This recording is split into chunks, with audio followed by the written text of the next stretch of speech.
Sur ce graphique, nous allons vous montrer comment tracer un support ou une résistance.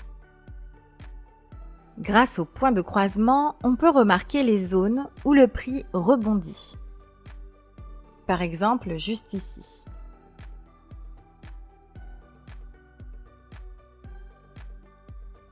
Nous vous rappelons que pour les résistances et les supports, il s'agit plus d'une zone.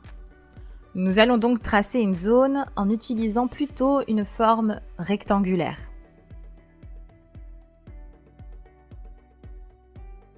Maintenant, on va essayer d'en trouver d'autres. Il y en a plein. Par exemple, juste ici.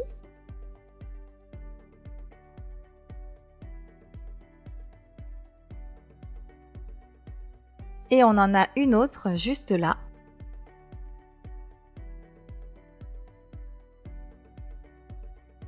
On peut en trouver plusieurs, mais définir les plus importantes suffit. Encore une belle zone ici, juste en haut.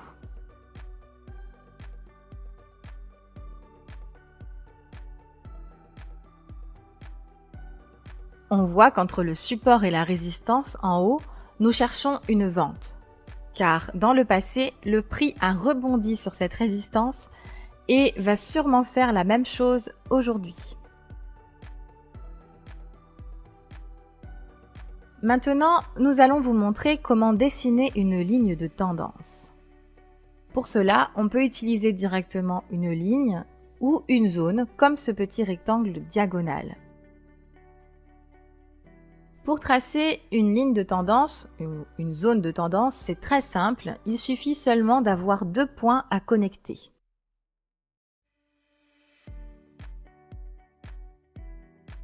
On connecte les deux points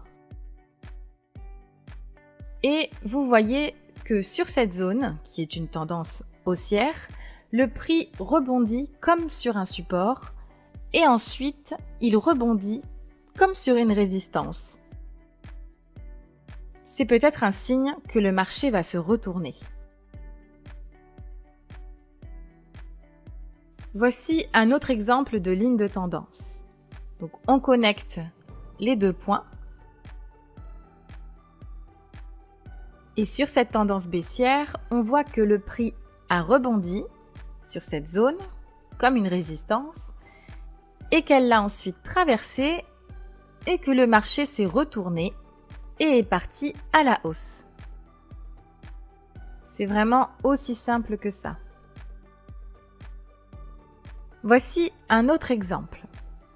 Nous vous rappelons que vous pouvez utiliser une ligne si vous le souhaitez, mais établir une zone est toujours mieux.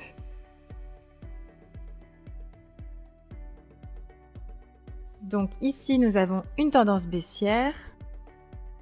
Il suffit que de deux points à relier. Là, ici, nous en avons plusieurs. Et là, on observe que le prix rebondit sur la zone, comme une résistance. Il la traverse et est légèrement remonté, puis a commencé à consolider. Et juste avant, on avait une tendance haussière. Et le prix, on voit qu'il a rebondi comme sur un support. Il l'a ensuite traversé, s'est consolidé, puis est parti à la baisse.